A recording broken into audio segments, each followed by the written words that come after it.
आदाब, मैं फारूक खान, संपादक इकरा पत्रिका, थार न्यूज़ इकरा पत्रिका के इस चैनल में आपका स्वागत है, आपका इस्तकबाल है।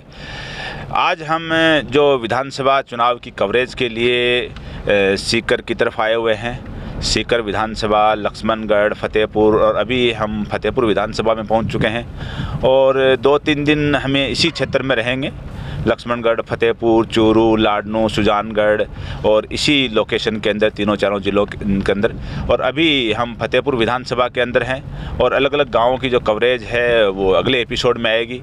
और इस टूर के अंदर जो कवरेज टूर है विधानसभा चुनाव 2023 का, इसके अंदर फतेहपुर के हम गाँव में अभी पहुंच चुके हैं। और फतेहपुर के बारे में हम आपको बताते चलें कि वर्तमान में फतेहपुर में 2,51,554 वोट हैं और 238 बूथ हैं और करीब 1 दर्जन उम्मीदवार मैदान में हैं, जिनमें कांग्रेस से वर्तमान विधायक हाकम अली खां, भारतीय जनता पार्टी से श्रवण चौधरी और पूर्व विधायक नंदकिशोर महरिया हैं, वो जेजेपी से हैं। और मधुसूदन भिंडा जो चेयरमैन रहे हैं वो भारतीय जनता पार्टी से बागी होकर निर्दलीय चुनाव लड़ रहे हैं।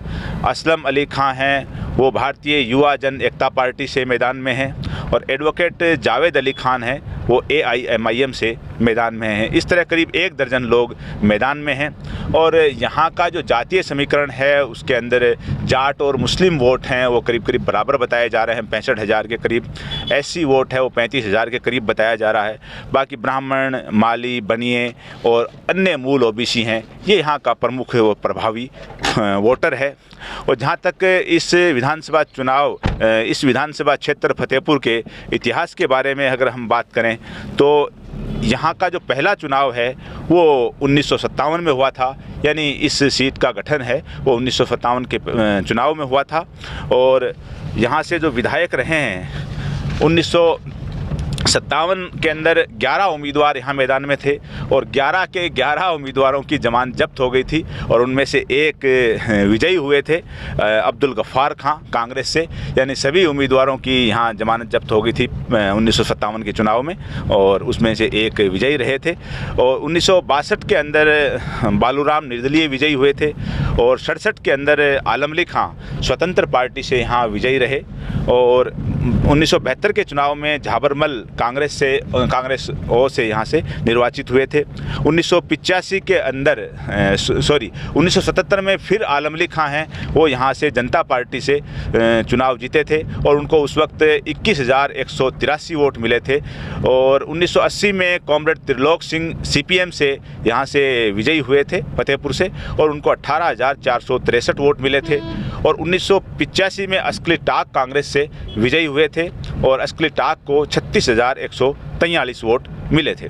1990 में जनता दल से दिलसुख राय निर्वाचित हुए थे और उनको 35,767 वोट मिले थे। 1993 में बनवारीलाल भिंडा भारतीय जनता पार्टी से निर्वाचित हुए थे और उनको 44,557 वोट मिले थे। और उनके पुत्र मधुसूदन भिंडा हैं, अभी निर्दलीय मैदान में हैं और इस चुनाव के अंदर। और इस विधानसभा क्षेत्र से आज तक जितने भी विधायक रहे हैं उनमें से एकमात्र सरकार में मंत्री रहे हैं वो 1985 में चुनाव जीतने वाले असकली टाक, बाकी कोई भी यहाँ से मंत्री नहीं बना है। पिछले चुनाव में अगर हम बात करें 2018 के चुनाव में तो हाकम अली खां को कांग्रेस के सिंबल पर यहाँ से 80,354 वोट मिले थे, 47%, 47%। और सुनीता जाखड़ को भारतीय जनता पार्टी के सिंबल पर 79,494 वोट मिले थे, करीब करीब वो भी 47% ही थे।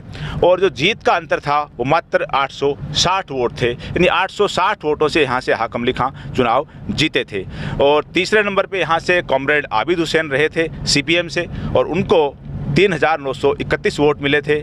और चौथे नंबर पे बहुजन समाज पार्टी से बेशवा सरपंच जनीना बानो रही थी तीसरे नंबर पे और उनको 1965 वोट मिले थे। इसी तरह से 2013 के चुनाव की बात करें तो नंदकिशोर महरिया यहाँ से निर्दलीय जीते थे, 53,884 वोट मिले थे। और तब भंवरू खां हैं कांग्रेस से जो यहाँ विधायक रहे हैं 3 बार, वो 49,958 वोट लेकर के दूसरे नंबर पर रहे थे।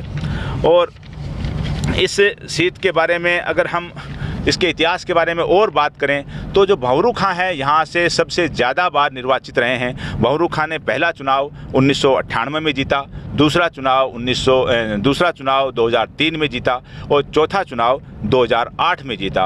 और हाकम अली खां वर्तमान एमएलए हैं, वो भंवरू खां के छोटे भाई हैं। यानी इस एक परिवार से 4 बार विधायक रहे हैं, 3 बार भंवरू खां और 1 बार हाकम अली खां। और नंदकिशोर महरिया यहाँ से 3 बार चुनाव लड़ने के बाद निर्दलीय चुनाव जीते थे 2013 के अंदर। तो ये तमाम तर जो यहाँ का इतिहास है। और यहाँ से भारतीय जनता पार्टी का भी उम्मीदवार जीता हुआ है, कांग्रेस का भी, जनता पार्टी का भी और कम्युनिस्ट पार्टी का भी। यानी यहाँ इस सीट पे हर विचारधारा का जो आदमी है वो चुनाव जीता हुआ है। ये यहाँ का इतिहास है। अब हम इस पूरे विधानसभा क्षेत्र के गाँवों की कवरेज करेंगे जो आप अगले एपिसोड में आप देखेंगे। आज के इस एपिसोड में बस इतना ही। जय हिंद, जय भारत।